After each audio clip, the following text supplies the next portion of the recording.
السلام علیکم ورحمۃ اللہ وبرکاتہ۔ یہ دیکھیے گا ہمارا آج کا سبق جو ہے وہ انشاءاللہ سورہ صاد 23واں سپارہ اور سورہ صاد کی آیت نمبر 8 سے انشاءاللہ شروع ہوگا۔ ہمارا آج کا سبق جو ہے سورہ صاد کی آیت نمبر 8 سے اَأُنزِلَ عَلَيْهِ الذِّكْرُ مِن بَيْنِنَا۔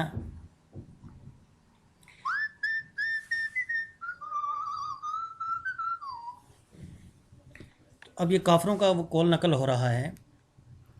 اس آیت میں اللہ رب العزت کفار اور مشرکین کا وہ قول نقل کر رہے ہیں، انزلہ کیا نازل کیا گیا ہے، علیہ اس پر، الذکر نصیحت یا کلام، من بیننا ہمارے درمیان سے۔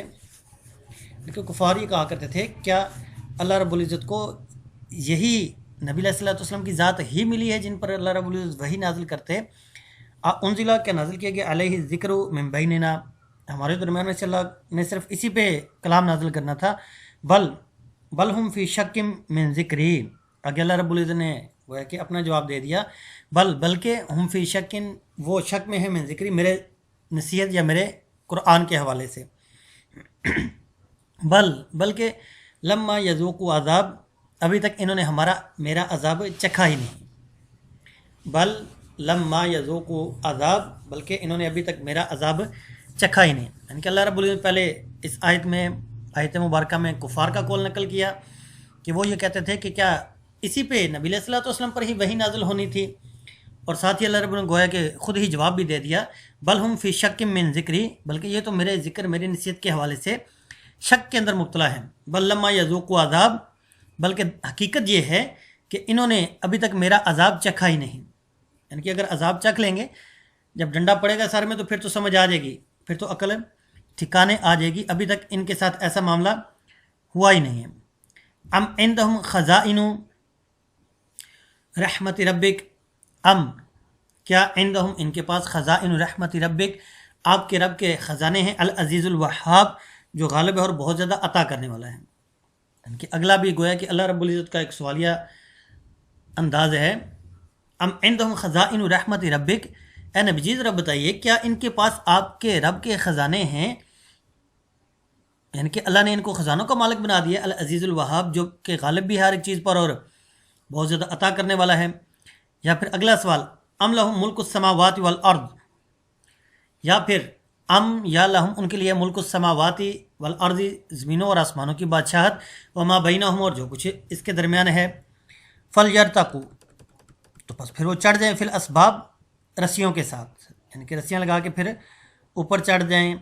تو اس آیت میں بھی اللہ رب العزت گویا کہ ان کا ایک سوالیہ انداز ہی ہے، جیسے ان دونوں آیات میں وہی معاملہ چل رہا کہ پہلی آیت میں بھی اللہ نے فرمایا کیا ان کے پاس تمہارے رب کے خزانے ہیں، یعنی کہ یہ بڑے جس کو کہتے ہیں پاورفل مالی اعتبار سے، کیا ایسا معاملہ ہے؟ یا پھر ان کے پاس یہ بادشاہ ہیں آسمانوں اور زمینوں اور جو کچھ ان کے درمیان ہے۔ خود ہی اللہ نے جواب بھی دے دیا، فلیرتقوا فی الاسباب، اگر ایسا معاملہ ہے تو نبی جی ان سے کہو کہ یہ رسیاں تانیں اور رسیاں تان کے آسمان پہ چڑھ جائیں، آسمان پہ جائیں اور وہاں پہ جو وحی لانے والا فرشتہ ہے اس کو روک دیں۔ یعنی کہ یہ تو نبوت اور کسی کو رسول بنا دینا، یہ تو محض اللہ رب العزت کا اپنا انتخاب ہے، اس میں کسی کا عمل دخل نہیں ہے، یہ کسی کی رائے، کسی کا مشورہ، کسی کا کوئی ایک رائے کے دانے کے برابر بھی کوئی اختیار اس میں شامل نہیں ہے۔ تو ان کا یہ اعتراض ہے کیا نبی علیہ الصلوۃ والسلام ہی اللہ کو ملے تھے جن پر وحی نازل کرنی تھی ہمارے درمیان میں سے؟ تو اللہ نے کہا کہ ٹھیک ہے، تو کیا نبی جی ان سے ذرا پوچھیں کیا ان کے پاس تمہارے رب کے خزانے ہیں، اللہ نے ان کو ان خزانوں کا مالک بنا دیا ہے، یا یہ زمین اور آسمان اور ان کے درمیان جو کچھ ہے ان سب چیزوں کے مالک ہیں؟ اگر ایسا معاملہ ہے فلیرتقوا فی الاسباب، تو پھر یہ رسیاں لگائیں اور رسیاں لگا کے اوپر ذرا آسمان پہ چلے جائیں اور اس فرشتے کو یعنی کہ حضرت جبرائیل علیہ الصلوۃ والسلام کو روک دیں کہ وہ نبی علیہ الصلوۃ والسلام پر وحی نازل نہ کرے، بلکہ ہم جدھر چاہ رہے ہیں وہاں پہ وحی لے کے آ جائے۔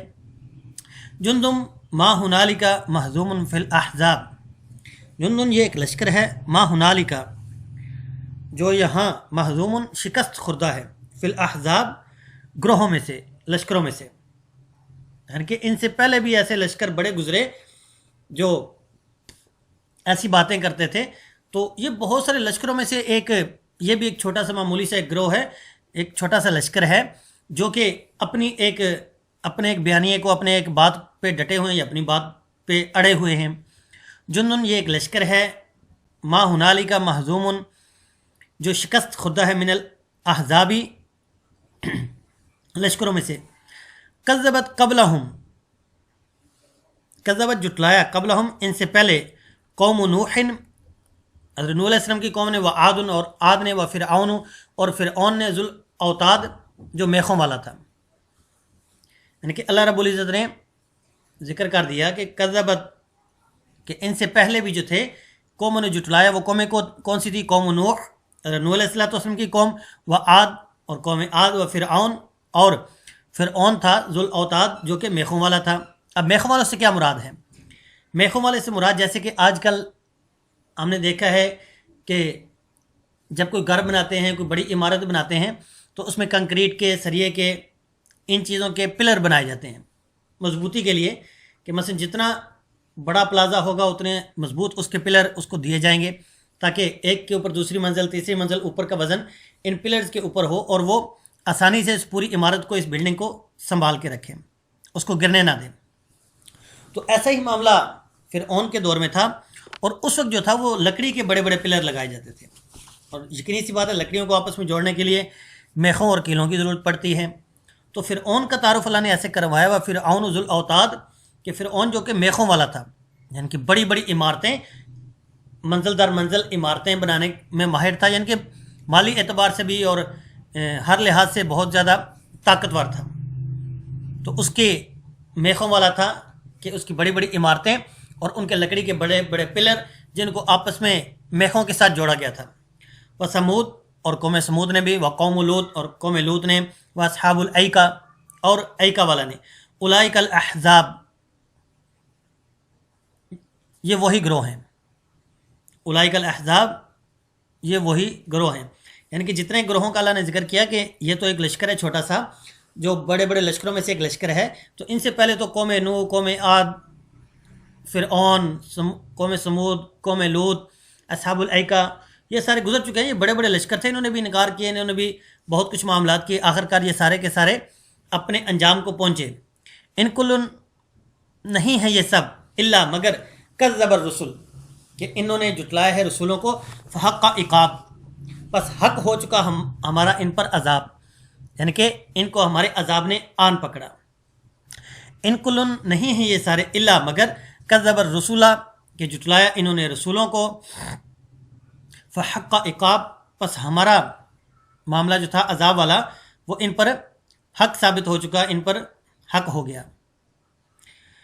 وما ينظر هؤلاء الا صيحة واحدة، وما ينظر، اور یہ نہیں انتظار کرتے، هؤلاء یہ سارے کے سارے لوگ، الا مگر صيحة واحدة، ایک چیخ کی، ما لها من فواق، جس کے درمیان کوئی ڈھیل نہیں ہوگی، کوئی وقفہ نہیں ہوگا۔ تو اب یہاں سے اللہ رب العزت آگے ان کا اگلا معاملہ بیان کر رہے ہیں کہ یہ جتنے ہیں، یہ یعنی کہ اس طرح کے اوچھیت کنڈے جو ہیں، گویا کہ یہ اللہ کے عذاب کو دعوت دے رہے ہیں، اللہ کے عذاب کا انتظار کر رہے ہیں۔ وما ينظر هؤلاء، یہ نہیں انتظار کر رہے، الا صيحة واحدة، مگر ایک چیخ کا، ما لها من فواق، جس کے درمیان کوئی وقفہ بھی نہیں ہوگا۔ تو یہاں پہ اس چیخ سے مراد جو ہے وہ چیخ کون سی ہے؟ سور پھونکنا، یعنی کہ پہلی دفعہ جو سور پھونکا جائے گا، یہاں چیخ سے مراد وہ ہے، یعنی کہ سور دو دفعہ ہوگا، پہلی دفعہ سور پھونکا جائے گا جس میں ساری دنیا کے اندر جتنے بھی جاندار ہیں وہ سارے کیا ہو جائیں گے؟ مر جائیں گے۔ اس کے بعد دوسرا سور پھونکا جائے گا جب وہ سارے اپنی قبروں سے دوبارہ اٹھ کھڑے ہوں گے۔ تو یہاں پہ جو مراد ہے وما ينظر هؤلاء الا صيحة واحدة، تو اس سے مراد پہلا سور ہے کہ یہ نہیں انتظار کر رہے مگر ایک چیخ کی، یعنی کہ سور کے پھونکے جانے کا انتظار ہی کر رہے ہیں اور کسی چیز کا انتظار ان کو نہیں ہے۔ ما لها من فواق، اور اس کے درمیان ذرا برابر بھی وقفہ نہیں ملے گا، یعنی کہ جب سور پھونکنے کا سلسلہ شروع ہو جائے گا تو پھر فواق کہتے ہیں جب، اگر آپ میں سے کسی کا تجربہ ہو یا اگر نہیں بھی ہے تو ہم یوٹیوب پہ اس کو سرچ کریں اور اس کو دیکھیں کہ جب بھینس، گائے وغیرہ کا اور ایسے جانوروں کا دودھ نکالا جاتا ہے تو ایک دفعہ اس کا جو تھن ہے اس کو دبایا جاتا ہے، دبانے سے اس کے اندر سے دودھ خارج ہوتا ہے اور دوبارہ اس کو پھر ڈھیلا چھوڑا جاتا ہے اور پھر دوبارہ دبایا جاتا ہے، یعنی کہ ایک دفعہ دبانے، دودھ نکالنے اور دوسری دفعہ دودھ، اس کے جو دھار ہوتی ہے دودھ کی وہ نکالنے کے لیے درمیان میں تھوڑا سا وقفہ ہوتا ہے۔ تو وہ جو دو داریں نکالنے کے درمیان کا وقفہ ہے اس کو فواق کہتے ہیں. اس وقفے کو کیا کہتے ہیں؟ فواق. تو یہاں پہ اللہ نے فرما دیا وما ينظر هؤلاء الا صيحة واحدة ما لها من فواق، کہ یہ جس چیخ کا، جس چنگاڑ کا انتظار کر رہے ہیں وہ ایک ہی چیخ ہے، اور اس کے درمیان دو داریں نکالنے کے درمیان کا جو وقفہ ہے فواق وہ بھی نہیں رہے گا. وقالوا، وہ کہتے ہیں ربنا عجل لنا، اے پروردگار جلدی کیجئے ہمارے لیے، قطنا ہمارا حصہ، قبل یوم الحساب، روز حساب سے پہلے ہی، قبل پہلے، یوم الحساب حساب کے دن. یعنی کہ یہاں سے اللہ رب العزت ان کفار کا ایک اور قول نقل کر رہے ہیں کہ وہ کہا کرتے تھے عذر مزاح، تنزیہ طور پہ یا مزاح کے طور پر، کہ اے پروردگار آپ کا نبی جو بڑی بڑی باتیں کر رہا ہے کہ جنت میں ایسی ایسی نعمتیں ہوں گی، جنت میں یہ سارے خزانے ہوں گے، دودھ کی نہریں ہوں گی، شراب کی نہریں ہوں گی، زبردست شہد کی نہریں ہوں گی، اور پھر اتنے بڑے بڑے انعامات ہوں گے، تو یہ سارے معاملات اے اللہ جی آپ ہمیں ایسے کرے پہلے ہی دے دیں. وہ کیا کہتے تھے کہ یہ سارے انعامات آپ ہمیں، وقالوا ربنا عجل لنا قطنا، ہمارا جو حصہ ہے، ہمیں جو حصہ وہاں پہ جنت میں ملنا ہے وہ جنت میں ہمیں نہ دیا جائے، ادھر دنیا میں ہمیں دے دیا جائے، ہم دنیا میں ہی لے لیتے ہیں. قبل یوم الحساب، روز حساب سے پہلے ہمیں ہمارا حصہ دے دیا جائے، چھوڑیں وہاں پہ جب جائیں گے دیکھی جائے گی، ہمیں یہاں پر ہی ہمارا حصہ دیا جائے گا. اصبر علی ما یقولون، اب نبی علیہ الصلوۃ والسلام کی تسلی ہے، اصبر صبر کیجئے، علی اس پر، ما یقولون جو یہ کہتے ہیں، واذکر عبدنا اور یاد کیجئے ہمارے بندے کو داؤد. بندہ کون ہے؟ داؤد علیہ الصلوۃ والسلام. ذل اید جو قوت والے ہیں، انہ اواب بے شک وہ اللہ کی طرف بہت ہی زیادہ رجوع کرنے والے ہیں، بے شک وہ اللہ کی طرف بہت ہی زیادہ رجوع کرنے والے ہیں. تو اب یہاں پہ اللہ رب العزت یہ فرما رہے ہیں کہ اس پر نبی علیہ السلام کو تسلی دیتے ہو کہ نبی جی آپ ان کی باتوں سے ٹینشن نہ لیں. اور آپ نے عام مشاہدے میں دیکھا ہوگا کہ جب کسی پہ کوئی سخت معاملہ گزرے تو اسی جیسا کوئی پیچھے واقعہ ہو چکا ہو تو آدمی تسلی دینے کے لیے اس کی مثال دیتے ہیں کہ بھائی دیکھیں اگر آپ کے ساتھ یہ معاملہ ہوا ہے تو آپ پریشان نہ ہوں، آپ صبر کریں، ان کی باتوں کی آپ ٹینشن نہ لیں، اور یاد کریں وہ فلاں بندہ بھی تو تھا نا، اس کے ساتھ بھی ایسا معاملہ ہوا تھا، پھر دیکھیں اس کے ساتھ اللہ کی کیسی مدد آئی. یعنی کہ یقینی سی بات ہے جب کسی کی طرف سے اذیت، تکلیف، کوئی پریشانی ہو، اس پہ آدمی جب صبر کرتا ہے تو آخرکار اللہ رب العزت کی مدد آ ہی جاتی ہے.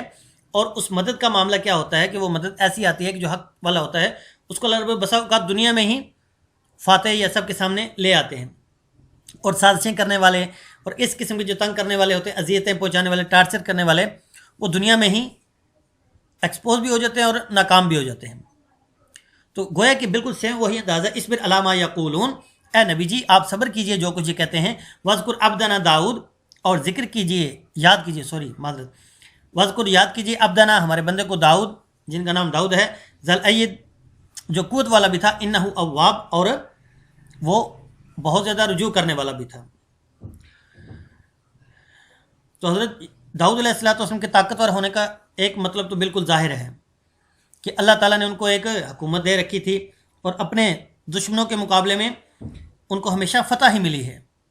لیکن اس کے ساتھ ساتھ اللہ رب العزت نے ان کی عبادات، ریاضت کا بھی اور غیر معمولی طاقت رکھنے کا بھی اللہ نے ذکر فرما دیا. یعنی کہ ان کی عبادات کا معاملہ یہ تھا حضرت داؤد علیہ الصلوۃ والسلام کا کہ ایک دن وہ روزہ رکھتے تھے اور ایک دن نہیں رکھتے تھے، ایک دن روزہ اور ایک دن افطار. اور اسی طرح رات کو بھی دو حصوں میں تقسیم کیا ہوا تھا کہ رات کا آدھا حصہ نماز میں گزار دیتے تھے اور خوب دعائیں کیا کرتے تھے، اور باقی جو آدھا حصہ تھا اس میں آرام کیا کرتے تھے. اب یہاں پہ جو زیادہ قابل توجہ بات ہے وہ کیا ہے کہ حضرت داؤد علیہ الصلوۃ والسلام کی جہاں پہ یہ صفت بیان کی گئی کہ وہ طاقت والے تھے، وہیں خاص طور پر اس بات کا بھی ذکر کیا گیا کہ وہ ہمارے بندے تھے، کہ ایسا نہیں ہے کہ طاقت والے تھے تو وہ ہم سے اوپر چلے گئے یا ہم سے زیادہ طاقت والے بن گئے.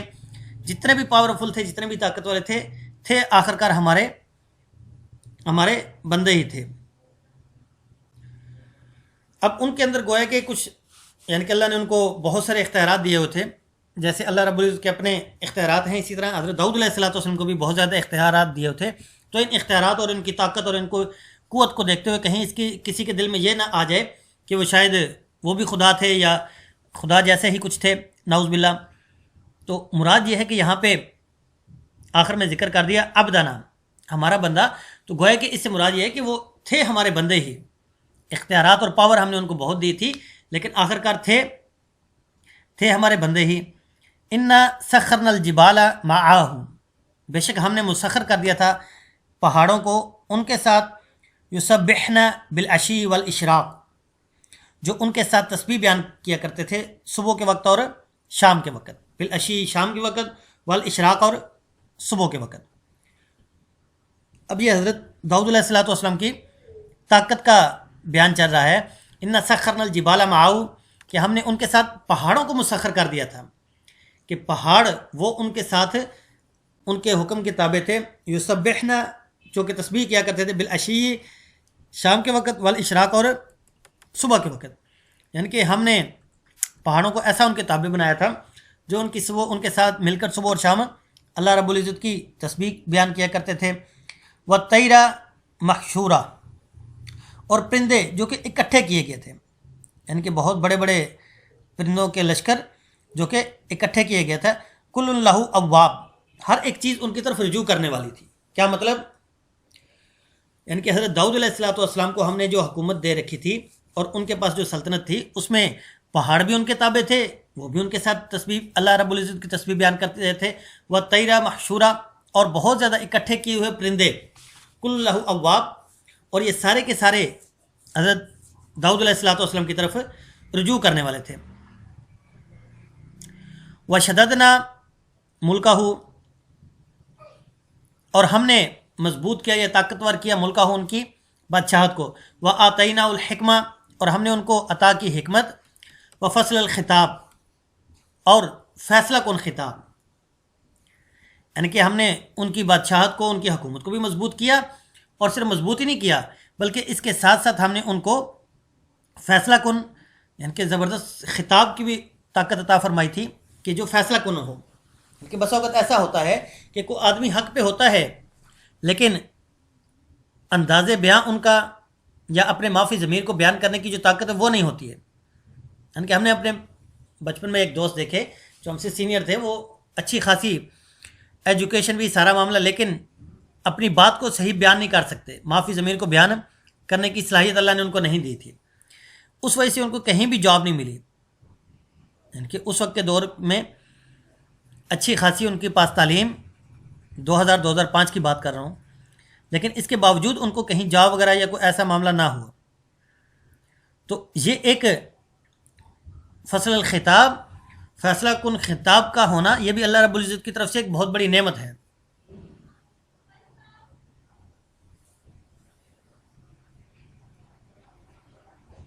وہ